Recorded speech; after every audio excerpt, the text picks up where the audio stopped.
Alright guys, this is going to be a very important video. It's going to be a super enlightening video. I'm not going to try to take it too long, but whatever I got to say in this video, trust me, you want to listen to it. I'm going to go for 10 minutes or less, alright? With all that said, let's begin. This video, I wanted to come about all the sacrifice, all the choices I've made, everything I've learned. I'm 35 years old.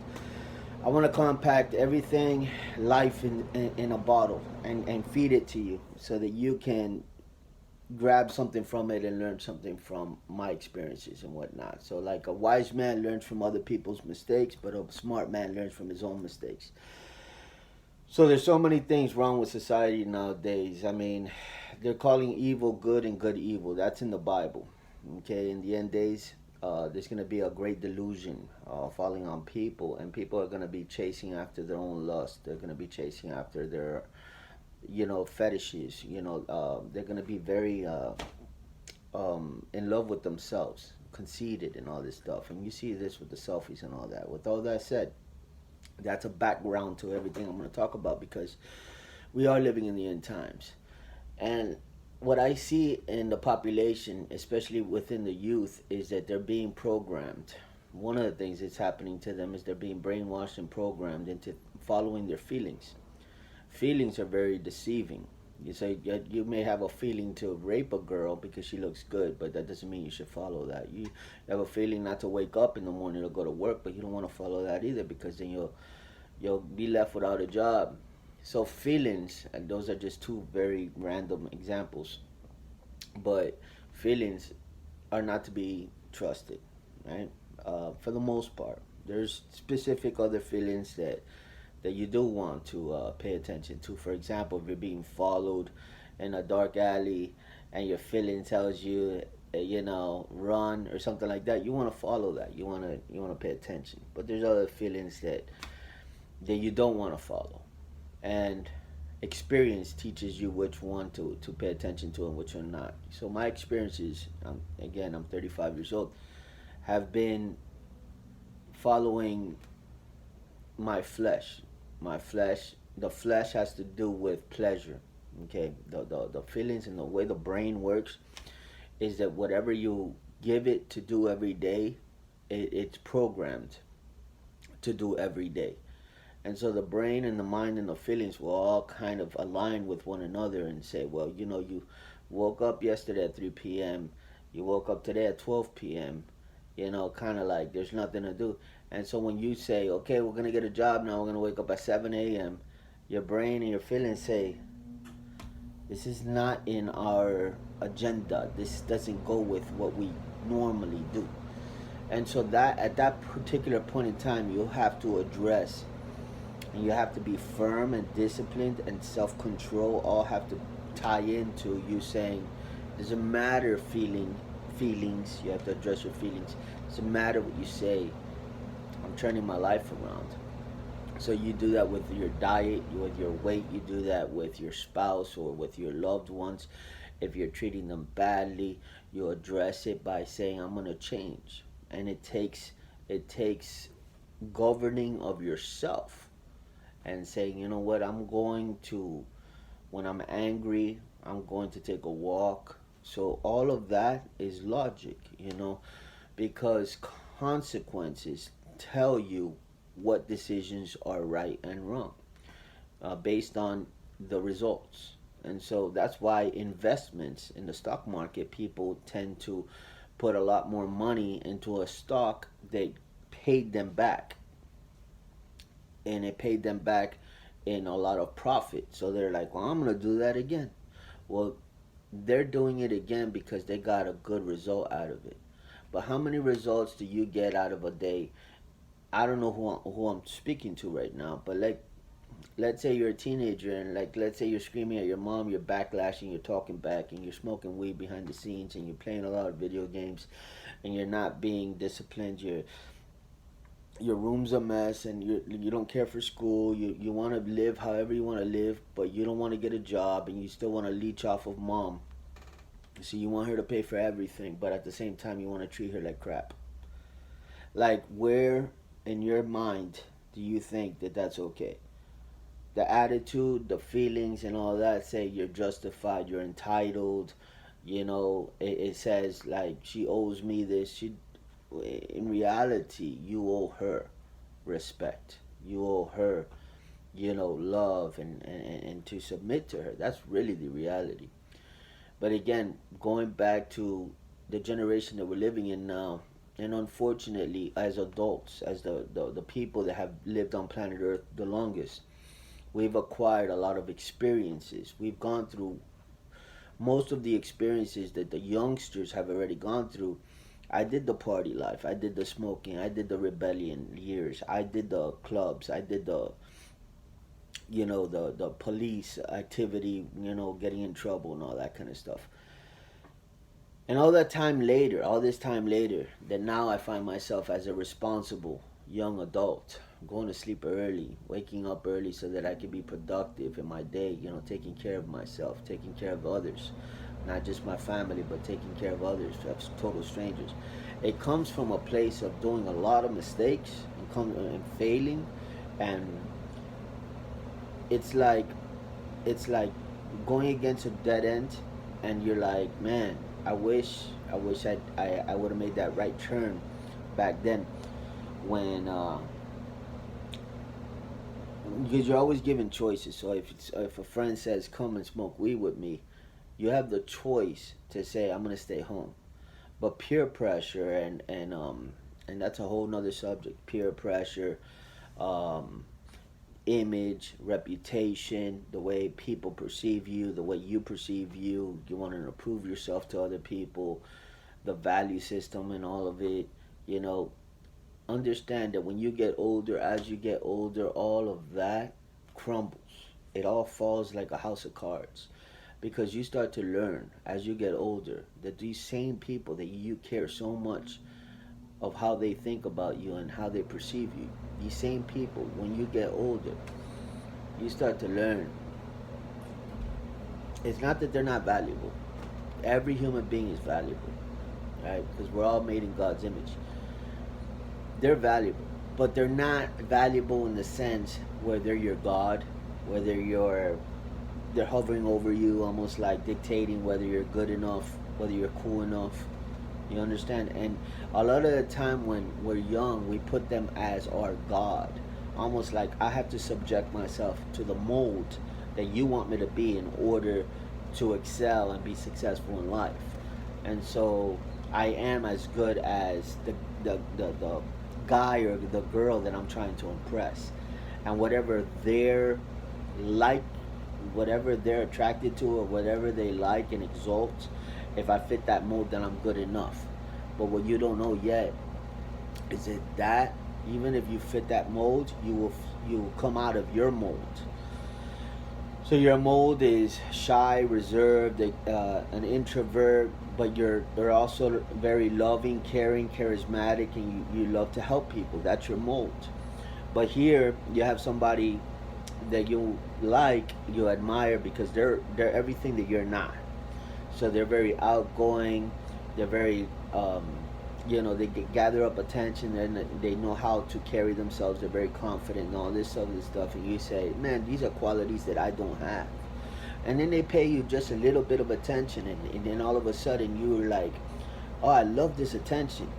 So as a result of that attention, you're willing to convert who you are, almost like push the chips in the middle of the table and say, I'll become anything you want me to be. You're not saying that verbally, but you're saying that with your heart and with your mindset and how attentive you are to whatever they say. So as they become almost a god to you, in that of which you want to please them, you want them to like you, and you take them everywhere in your car, depending on how old you are. But you're always doing favors and this and that. So they're using you at this point, and then it comes a point in time where the house of cards eventually comes down, guys. The illusion is popped eventually, and what happens is that people start to reveal their true colors. So that illusion of them being so cool and so marvelous and this and that it was an illusion the whole time. You start to see their flaws, their cracks, the cracks meaning that the foundation and everything that they were standing on and everything they were standing for, you start to see cracks in all of that, and you give them a pass for it, but at the same time you're noticing. And then eventually these cracks, they're growing because they're mean and they're selfish and they're always thinking about themselves and this and that. So those cracks are kind of growing, right? And so I'm sorry, I'm over 10 minutes already, but I feel like whoever's listening is liking this. And so as those cracks grow in the image that once was the person that you loved, once was the person that you wanted to embrace you, you start to almost like resist them a little bit. Not altogether, but resist them a little bit. You don't care if they come around. You don't care if they call you. You don't care if they pick you up. You don't care. And because you're starting to understand and realize that they use you. They use you. It's almost like it's not genuine. And they treat you back. They don't treat you the way you want to be treated. So if you put enough time on top of that, then you get the full big picture. And the big picture is that they were never sincere, genuine. They were never for you. They backstabbed you. They betrayed you. They stole from you. They did this or that from to you. They set you up, and now they're making fun of you. And now they completely like you. They showed their cards, right? And you're like, man, I trusted you, man. I liked you, man. You were my friend, and this and that. And they just mock you. They laugh at you. Like, I was just using you, and this and that. So the house of cards at this point falls down, and you change. You change. Now, at this point, you had left your mold of who you were sincerely. You had created a new version of yourself to fit the mold that this person liked. And you find yourself that this person wasn't for you genuinely how you thought, and they backstabbed you, and now they're mocking you, and now you're in between places. Like, your mold is over here. Do you go back to being who you used to be, or do you get into drugs and get heavy into drinking and smoking to dull the pain and dull the scars that just hurt you right now? A lot of people do that. They drink and they smoke and they go down into this dark place in this pit, and then they do a lot of actions that they regret, you know. If it's a girl, they sleep with a lot of guys, and then they feel dirty. They feel, oh man, I wanted to keep my virginity. They said, I wanted to keep it until marriage, and now look at me, I'm the biggest hoe. And then if it's a guy, who knows, right? There's 1,000 examples you can put, but the point is that they're finding themselves spiraling out of control, and they have no control of their life, and they feel victimized, and now drugs and alcohol is like a band-aid to their wounds that are open. And so now where do they find themselves? Well, they find themselves codependent on the next person that comes into their life that gives them any kind of love. A lot of the time the love that they're giving from a man is just to get them in bed, and then all of a sudden they don't really care for that person. So now you're double hurt, right? And you find yourself almost like resisting society altogether. Your walls are up. You don't trust people. Welcome to adulthood. We all go through these things because we go through experiences where it teaches us not to put your eggs in people's baskets. Ultimately, in the very end, as you grow more and more, you understand how fallible humans are. And it doesn't matter who they are. It doesn't matter. It could be the Pope, and they mean you well, but they'll still fail you, and they'll still fall short. Because a human can be a good person. They could do good things, but they're never going to be more for you than they are for themselves. And that's where we make the mistake into thinking that whoever it may be, they love me so much that they love me more than they are for their own self. People will always, in the end, when they're looking at their hand, like let's say it's like looking at their cards, They're always gonna play to their strengths and to their winnings, right? And so, if you are too much of a burden and too much stress and too much of this and too much of that, their cards are gonna say, "I don't need this." You know, I can do without you because you're kind of like, yeah, maybe they try to work with you some. You know, they didn't get to that point right away, but eventually they'll get to a point where it's like, you know, probably better without you. You know what I'm saying? And because people will always revert back to helping themselves before they, really. And I hope that the message is clear as to what I say. I'm not saying the humans are they're all evil or whatever. Like what I'm trying to say is that people they're more for themselves than they are for the next human being, right? Now that's not to say that good things can't happen, kind deeds and all that. Now that's not to say that, but so that's the vicious cycle. And so as you get older, and you find you're finally in a safe spot. You're settled down at this point. You have all these experiences backing you up, and you understand that people they're very shisty. There's no other way to say it. The same people that are rooting you on today are saying crucify him tomorrow. The people are like that, and as you experience life more and more, you start to realize that, and that's the truth. And so I found God. I found him. He found me. 25 years old, I got baptized, and I found where I could put my eggs, in what basket to put my eggs, so to speak.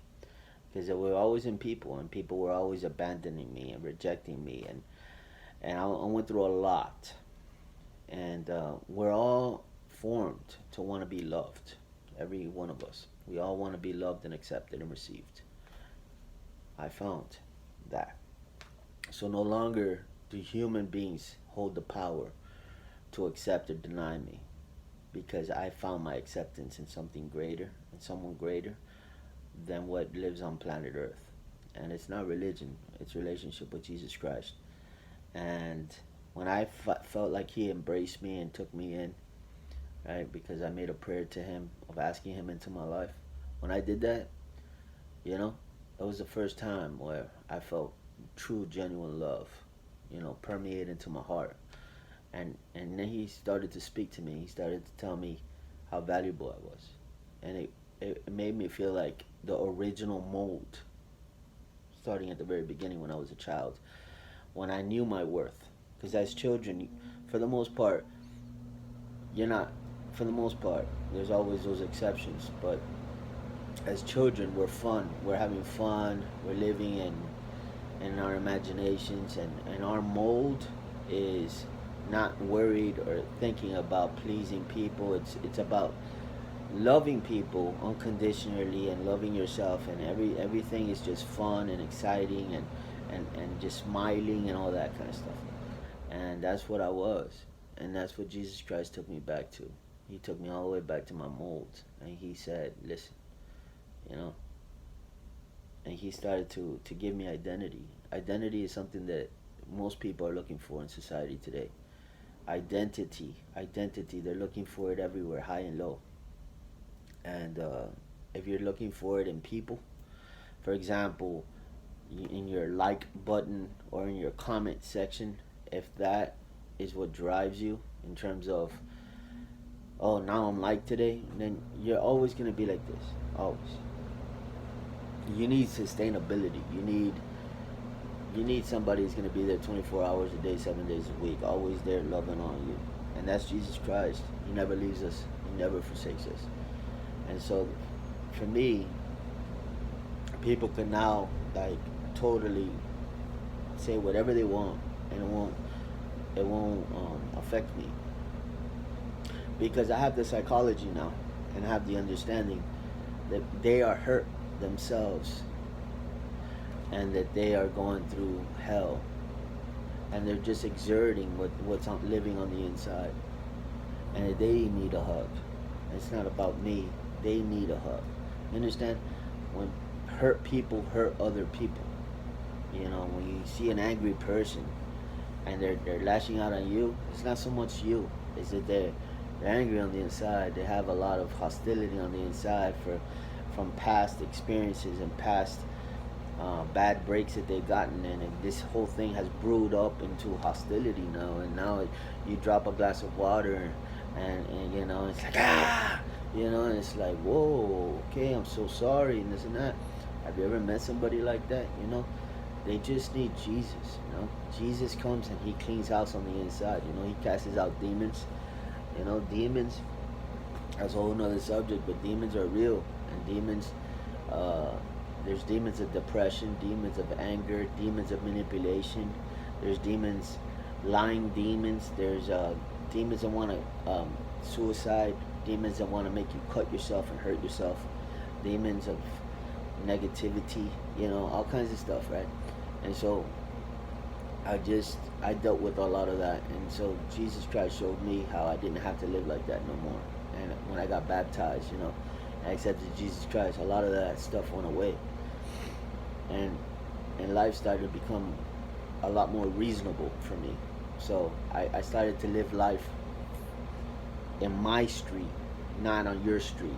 Does that make any sense? Like, I wasn't living life for other people anymore. I was living it according to my strengths, and that's gonna help somebody out there right now. Start, you know, find your strengths, find what you're good at, find what you love, find what you're passionate about, find you, find the things that make you unique.